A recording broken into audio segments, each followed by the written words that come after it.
Abraham, Lord, take now your son and go to the land of Moriah, and there offer him. To make a richest treasure.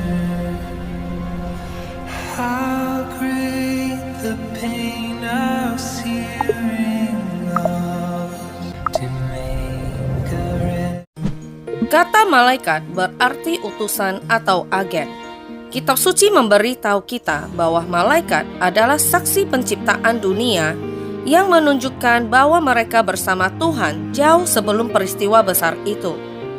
Para malaikat diciptakan oleh Tuhan untuk tujuan yang sangat ilahi.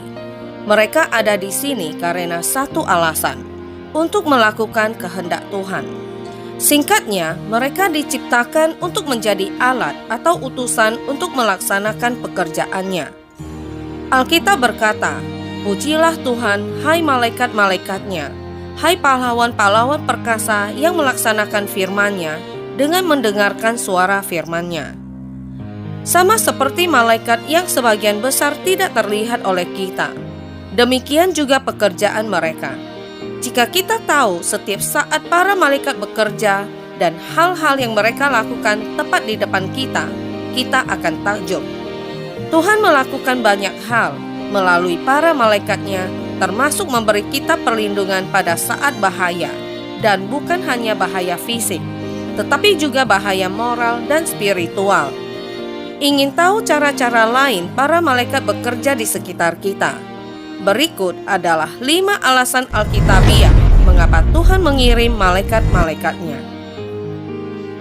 1. Memberikan pujian dan penyembahan kepada Tuhan. Dalam Alkitab, mungkin peran malaikat yang terbesar dan terpenting adalah memuji dan memuliakan Tuhan. Dalam Wahyu 5 ayat 11-12, memberikan gambaran lebih dari 100 juta malaikat memuji Tuhan di surga. Dalam Wahyu 4, referensi malaikat yang siang dan malam tidak pernah berhenti berkata, "Kudus, kudus, kuduslah Tuhan Allah, yang Maha Kuasa, yang sudah ada dan yang akan datang." Malaikat juga ada di sana untuk merayakan kelahiran Yesus. Kita tidak tahu ada berapa banyak pada hari itu, tetapi kita tahu bahwa itu adalah rombongan besar penghuni surga. Bagi malaikat, memuji Tuhan sangatlah penting. Dalam Mazmur, kita diberitahu bahwa tidak hanya malaikat, tetapi semua ciptaan memuji dan menyembah Tuhan.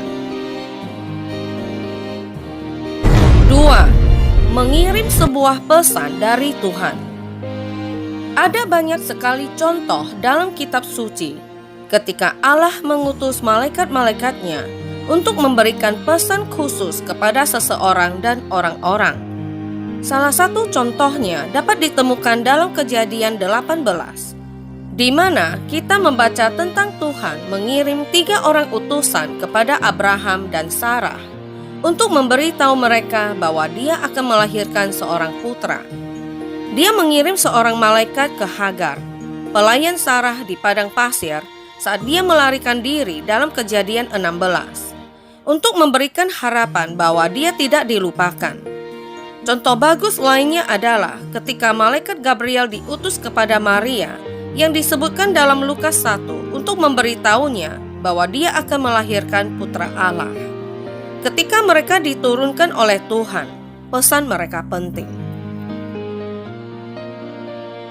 3.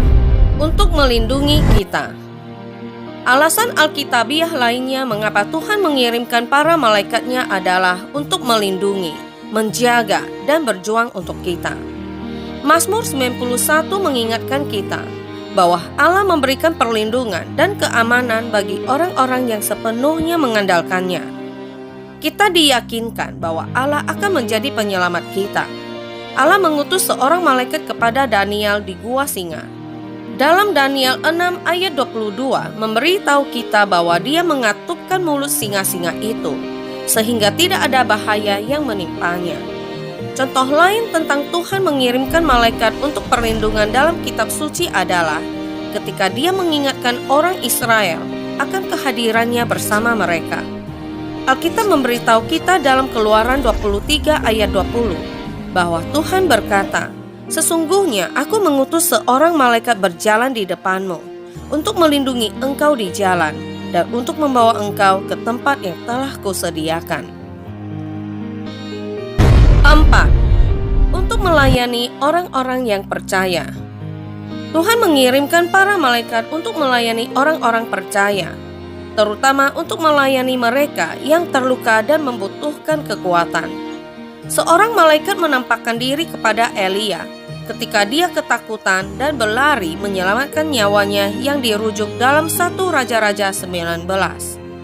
Malaikat itu datang ke hadapan Elia untuk memberinya makanan dan air untuk perjalanannya.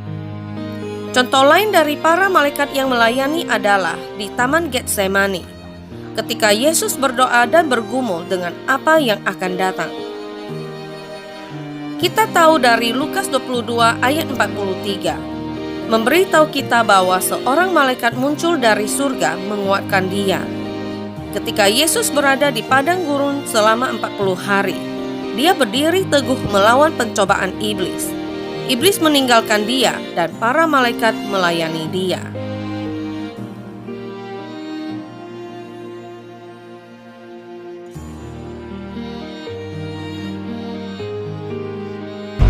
Lima, untuk melaksanakan penghakiman Tuhan.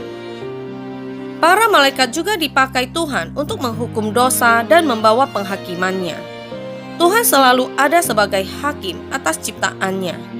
Penghakiman Allah dijelaskan dalam Alkitab sebagai suatu proses, bukan hanya sekedar memberikan vonis atau menjatuhkan hukuman. Faktanya, beberapa perumpamaan Yesus mengilustrasikan bahwa penghakiman adalah proses yang pada akhirnya mengarah pada keputusan atau upah atau ketiadaannya. Di sepanjang kitab Wahyu, kita melihat catatan terperinci tentang Tuhan yang memberikan tugas kepada para malaikat untuk melaksanakan penghakimannya. Salah satu contohnya adalah dalam Wahyu 12 ayat 7-9 yang mengatakan, "Maka timbullah peperangan di surga, Mikael dan malaikat-malaikatnya berperang melawan naga itu. Dan naga itu dibantu oleh malaikat-malaikatnya. Tetapi mereka tidak dapat bertahan. Mereka tidak mendapat tempat lagi di surga. Dan naga besar itu si ular tua yang disebut iblis atau Satan, yang menyesatkan seluruh dunia dilemparkan ke bawah. Ia dilemparkan ke bumi bersama-sama dengan malaikat-malaikatnya."